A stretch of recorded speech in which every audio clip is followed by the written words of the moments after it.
اب ایک بہانہ کیا ہوتا ہے، دیکھیے صاحب وہ مائک لگا کے سلام پڑھتے فجر میں، اب کسی کی نماز چھوٹ جاتی ہے، وہ بیچارہ اپنی قضا پڑھ رہا ہوتا ہے، وہ نماز پڑھ رہا ہوتا ہے، قضا تو نہیں ہوتی بہرحال اس ادا ہی رہتی، وقت رہتا ہے، نماز پڑھ رہا ہوتا ہے، ڈسٹرب ہوتا ہے اس کو. ہم نے کہا جب اس کو جماعت کا ٹائم معلوم ہے تو اس وقت آیا کیوں نہیں وہ؟ اور جب نہیں آیا اس کو پتہ چل گیا کہ بھائی جماعت تو چھوٹ گئی تو گھر میں پڑھ لے، تو اب ڈسٹرب وہ نہیں کر رہا ہے، یہ سلام پڑھنے والوں کو آ کے ڈسٹرب کر رہا ہے. تو یہ سب بیوقوف بنانے والی باتیں ہیں. جیسے نماز ہے آسان ہے، ویسی سلام بھی اپنی جگہ ایک عبادت ہے، ذکر ہے رسول کا اللہ کا، اور اس میں ثواب ہے. ایک سوال ہے کہ کسی کا انتقال ہوتا ہے تو تیجا 20واں 10واں 40واں وغیرہ یہ کرتے، اس سے کیا مراد ہے اور یہ غلط ہے یا صحیح ہے؟ یہ اصل میں بزرگان دین نے نام دیے اس کے 10واں 20واں 30واں 40واں. اس کی حکمت ہے ایک بہت بڑی. بزرگوں کے ہر کام میں حکمت ہے، اور سنی ہر کام حکمت والا اپناتا ہے. وہابیوں کیا کوئی حکمت نہیں، اس لیے وہ کچھ نہیں کرتے ہیں.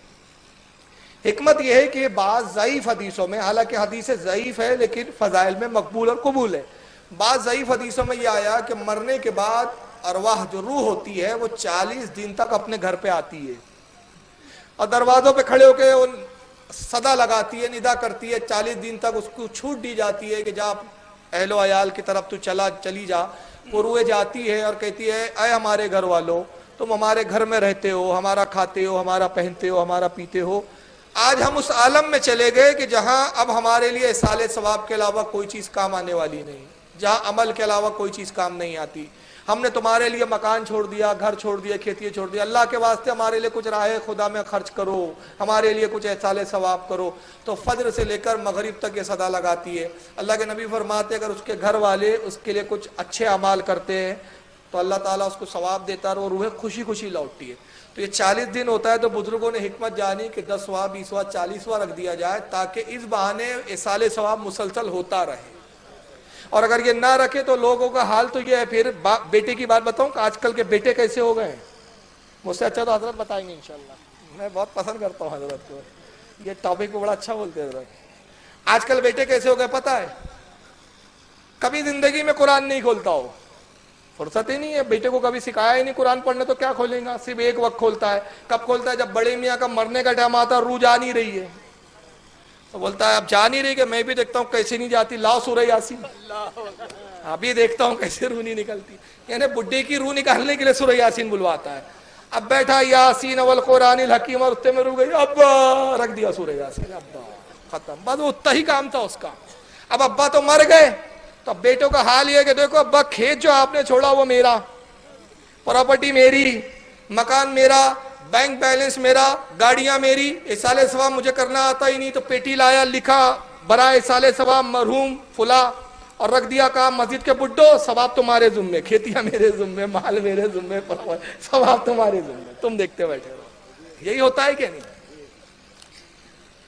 تو بزرگوں نے حکمت جانی کہ اس بنیاد پر آدمی اصالِ ثواب کرے. اصالِ ثواب کیا ہوتا ہے؟ سن لیجیے، حدیث پاک میں آتا ہے، اللہ کے رسول ارشاد فرماتے ہیں، صحیح حدیث ہے یہ، کہ بنی اسرائیل میں ایک ڈاکو تھا، بہت چوریاں کی، بہت ڈاکے ڈالے، بہت گناہ کیے. جب مرنے لگا تو اس کی بیوی حاملہ تھی. اس نے اپنی بیوی کو وصیت کی، کہا کہ دیکھو میں تو مر رہا ہوں، میں نے زندگی گناہوں میں گزار دی، میں نہیں چاہتا کہ میرا بیٹا بھی میری طرح ڈاکو اور چور بنے. جب یہ بڑا ہو جائے، سمجھدار ہو جائے، اس کو عالم دین بنا دینا. یہ کہہ کر مر گیا. اللہ نے اس پر عذاب مسلط کر دیا، کیونکہ گناہ گار تھا، خطا کار تھا، بہت پاپ کیے تھے. قبر میں عذاب ہو رہا ہے اس پر. اب یہ بیٹا پیدا ہوا لڑکا. جب 5 یا 6 سال کا بچہ یہ بڑا ہوا تو ماں اس کی جو ہے اپنے بچے کو لے گئی اور لے جا کر ایک استاد، قابل استاد کی خدمت میں پیش کیا. کہا کہ اس کو آپ ادب سکھائیے، دین سکھائیے. استاد نے بچے کو بٹھایا اور کہا بیٹا پڑھو بسم اللہ الرحمن الرحیم. تو بچے نے اپنی توتلی زبان میں استاد کے الفاظوں کو دہرایا، بسم اللہ الرحمن الرحیم. اللہ نے فرمایا فرشتوں اس کے باپ سے قبر سے عذاب اٹھا دو، ہٹا دو. فرشتوں نے کہا مولا کیا عمل کیا؟ اس کا تو کوئی عمل نہیں، اس کا تو دارالعمل ختم ہو گیا. اللہ نے فرمایا اس کا بیٹا زمین کے اوپر مجھے رحمان و رحیم پکار رہا ہے، مجھے حیا آتی ہے کہ زمین کے اندر اس کے باپ پر میں عذاب نازل کروں. جبکہ اصالِ ثواب کی نیت بھی نہیں تھی، لیکن بچے کا عمل باپ کے حق میں قبول ہو رہا ہے. تو اب یہ 10واں 20واں اس لیے رکھا کہ بیٹا کم سے کم 10ویں کے بہانے 10ویں تک پڑھیں گا، 20ویں تک پڑھیں گا، 40ویں تک پڑھیں گا. اور اگر یہ نہ رکھے جائے تو پھر وہابیوں کا حال کیا ہوتا ہے؟ مر گیا مردود، فاتحہ نہ درود. کچھ لوگ کہتے ہیں کہ اللہ تعالیٰ عرش پر اس کی وضاحت فرمائے. یہ اہل حدیثوں کا عقیدہ ہے، اس کے علاوہ کسی کا عقیدہ نہیں ہے۔ اور تاریخ اسلام کا اگر جائزہ لے آپ تو سب سے پہلا یہ عقیدہ ابن تیمیہ، جس کا نام ہے عبدالحلیم ابن تیمیہ، 661 ہجری میں مردود پیدا ہوا، اس نے یہ عقیدہ رکھا کہ اللہ عرش پر بیٹھتا ہے، اور معاذ اللہ اللہ کا جسم بھی بتایا۔ چنانچہ حضرت علامہ امام ابن حجر المکی الحیثمی الشافعی، بہت بڑے وقت کے امام ہیں جرح و تعدیل کے اور محدث اپنے وقت کے، ان کی بڑی مشہور کتاب ہے فتاوی حدیثیہ، اس میں ابن تیمیہ کی تکفیر کی اور اس کے عقائد بیان کرتے فرماتے کہ اس کا عقیدہ یہ ہے، وہ کہتا ہے وَلَهُ قَوْلُ وَقَوْلُهُ، اس کا قول ہے کہ اللہ کے بارے میں کہتا ہے وَالْجِسْمَيْتِن، اللہ جسم رکھتا ہے، وَالْجِهْتِن، اس کے لیے جگہیں بھی ہے، سمتیں بھی ہے، وَالْإِنْتِقَالُ، اور وہ جگہ تبدیل بھی کرتا ہے، ایک جگہ بیٹھتا نہیں ہے اللہ، کبھی یہاں ہے کبھی وہاں جگہ بدلتا ہے، اور کہتا ہے نعوذ باللہ وَأَنَّهُ بِقَدْرِ الْعَرْشِ لَا أَصْغَرُ وَلَا أَكْبَرُ، وہ ٹھیک عرش کے برابر ہے، نہ عرش سے چھوٹا ہے نہ عرش سے بڑا ہے۔ تو اللہ کو جسم بھی مانا اور عرش پہ اللہ کو بیٹھنا مانا۔ پھر وہابی لوگ دلیل کیا دیتے، ذرا دلیل بھی سن لیجئے وہابیوں کی۔ قرآن عظیم میں سورہ یونس میں اللہ فرماتا ہے، آیت نمبر تو مجھے نہیں معلوم کیونکہ میں حافظ نہیں ہوں، اللہ فرماتا ہے ان ربکم اللہ الذی خلق السماوات والارض فی ستۃ ایام ثم استوى علی العرش، اللہ فرماتا ہے وہی تمہارا رب ہے جس نے 6 دن میں زمین و آسمان کو پیدا کیا، 6 دن میں زمین و آسمان بنائے۔ اور وہاں بھی اب ترجمہ کیا کر رہے ہیں، اور پھر اللہ عرش پر بیٹھا، کہتے ہیں یہ آیت سے ثابت ہوتا ہے کہ اللہ بیٹھا۔ تو ہمارے علماء کہتے ہیں کہ اس میں استوا کا ترجمہ جو بیٹھنا کیا یہ کس لغت میں ہے، سب سے پہلے یہ ثابت کیجئے۔ دوسرا یہ کہ علماء کا اس پر اجماع ہے مفسرین کا کہ آیت متشابہ ہے، اور متشابہ آیت پر عقیدہ رکھنا گمراہیت ہے، اور اللہ عرش پر بیٹھنے سے پاک ہے، اس لیے کہ بیٹھنے کے لیے جسم چاہیے، اللہ جسم سے پاک ہے، اللہ مادہ نہیں ہے، مٹیریل نہیں ہے، وہ جسم و جسمانیت سے پاک۔ اور اگر کوئی کہتا ہے اللہ عرش پر بیٹھا ہے تو ہمارا سوال ہے کہ جب عرش پر بیٹھا ہے تو جب عرش نہیں تھا تو تب کہاں تھا، اور پھر جب عرش کو فنا کر دیں گا تب کہاں ہوگا؟ تو جیسے پہلے عرش پر بیٹھنے سے پاک تھا اب بھی پاک ہے اور ہمیشہ پاک رہے گا۔ امام مالک رضی اللہ تعالیٰ عنہ فرماتے ہیں الاستواء معلوم والکیف مجہول، کہتے ہیں کہ استوا اللہ نے قرآن میں کہا یہ ہمیں معلوم ہے، والایمان بہ واجب، اس پر ہم ایمان بھی لاتے، اللہ کا فرمان ہے، لیکن اس کی کیفیت والکیف مجہولین، اس کی کیفیت مجہول ہے، ہم نہیں جانتے، یہ متشابہ ہے، ہم نہیں سمجھ سکتے۔ اور اس کے بعد کہتے ہیں کہ اس بارے میں قرید کرنا، سوال کرنا یہ بدعت ہے، گمراہیت ہے۔ مولا کائنات فرماتے، حضرت علی تفسیر مدارک کے اندر ہے یہ، اسی آیت کی تفسیر میں جو سورہ یونس کی پڑھی، حضرت علی فرماتے ہیں مذہب حق یہ ہے کہ اللہ جیسے پہلے مکان سے پاک تھا اب بھی پاک ہے اور ہمیشہ پاک رہیں گے۔ تو یہ گھٹیا عقیدہ ہے کہ اللہ عرش پر بیٹھا ہے، نعوذ باللہ من ذالک، خدا کو بیٹھنے کا قائل مسلمان نہیں ہے، یہ گمراہ بددین کافر ہے۔ واللہ اعلم ثم رسول عالم۔ السلام علیکم۔ وعلیکم السلام۔ ایک سوال تھا میرا کہ وقتیوں کے پیچھے کیا نماز پڑھنا جائز ہے، اور جیسے کبھی حج پہ جاتا ہے جب بندہ تو اس کے پیچھے جب نماز پڑھتا ہے اس میں وہ نماز مضمون ہے یا نہیں؟ اور دوسرا میرا کوشچن اس لیے ہے کیونکہ میں ایک نان مسلم ہوں، اب میں مسلم ہوں، اس لیے میرا یہ کوشچن ہے۔ اور دوسری چیز اگر مجھے اپنا ایمان درست رکھنا ہو تو میں کیا چیز زیادہ کروں، اس کی کثرت کیا کروں؟ اور تیسرا کوشچن کہ میرا صحیح العقیدہ اہل سنت و جماعت کا اہل سنت و جماعت کا کیا؟ خاص سب سے اچھا اور 73 نماز جنازہ جب ہوتی ہے تو اس کے بعد جب جنازہ ختم ہوتا ہے اس کا اذان دی جاتی ہے، تو اس کی ایک صحیح حدیث ہے کہ جی جی بہت سارے سوال کر لیے انہوں نے ایک ساتھ، لیکن بہرحال اب ان کے سارے سوال کی عزت کرنی چاہیے، کیونکہ اگر یہ مسلمان نے پوچھا ہو تو میں یہ کہہ کے ٹال دیتا جاؤ بعد میں مفتی سے پوچھ لو، لیکن ان کو نہیں ٹال سکتے۔ اب ان کا پہلا سوال ہے کہ وہابی کے پیچھے نماز ہوں گی یا نہیں ہوں گی، اور حرم کے امام کا کیا معاملہ ہے۔ دیکھیے یاد رکھ لیجئے، اسلام میں عقیدے کو سب سے بیسک کہا گیا ہے، اس کا جو عقیدہ ہے وہ مضبوط ہونا چاہیے۔ عقیدہ اگر خراب ہے، جس کو ہم کہتے ہیں فنڈامنٹل فیتھ اگر صحیح ہے تو آپ صحیح مسلمان ہیں، عقیدہ خراب ہے تو کچھ بھی نہیں ہے۔ اور کوئی بھی کسی پر بھی جو حکم لگتا ہے کافر کا اور ایمان کا، وہ عقیدے کی بنیاد پر لگتا ہے۔ سعودیہ کے جو اس وقت کے موجودہ امام ہیں، چاہے حرم کے ہو یا مدینے کے ہو، ان دونوں کا عقیدہ خراب ہے، اور یہ غلط عقیدے کی بنیاد پر ہمارے علماء اہل سنت ان کو مسلمان ہی نہیں مانتے. پھر یہ تاریخ اسلام کا کوئی پہلا واقعہ نہیں ہے کہ کعبۃ اللہ پہ کوئی غیر لوگ قابض رہے ہو. جیسے لوگ سوچتے ہیں بہت سارے کہ یار اللہ کیسے چاہیں گا کہ اس کے گھر میں، اس کے خانہ کعبہ میں کوئی کافر آدمی نماز پڑھائے. تو پہلا موقع نہیں. اس سے پہلے بھی ایسے ظالم و جابر بادشاہ اور ایسے لوگ گزرے ہیں جن میں سے بعض پر حکم کفر بھی لگایا. اس کی سب سے بڑی دلیل تو یہ ہے کہ 600 سال تک کعبے میں بدھ بھی رہے ہیں. کیا وہاں بھی یہ کہیں گے کہ معاذ اللہ 600 سال تک کمزور تھا اور راضی تھا؟ نہیں. حضور صلی اللہ علیہ وسلم کے پیچھے منافقین بھی نماز پڑھتے تھے، مگر قرآن کہتا ہے یہ نہ ایمان والے ہیں بلکہ جہنم کے سب سے نچلے طبقے میں جائیں گے. بتائیے حضور کے پیچھے ان کی نماز نہیں ہو رہی ہے. نبی سے بڑھ کر کون امام ہو سکتا ہے؟ مگر نہیں ہو رہی ہے ان کی نماز. کیوں نہیں ہو رہی ہے؟ کہ امام تو امام الانبیاء ہے، پیچھے پڑھنے والے کافر و منافق ایمان نہیں ہے. تو پتہ چلا نماز کی قبولیت کے لیے ایمان پہلی شرط ہے. تو سعودیہ کے جو امام ہیں وہ ان کا ایمان ہی نہیں ہے صحیح، ان کا عقیدہ جو ہے گھٹیا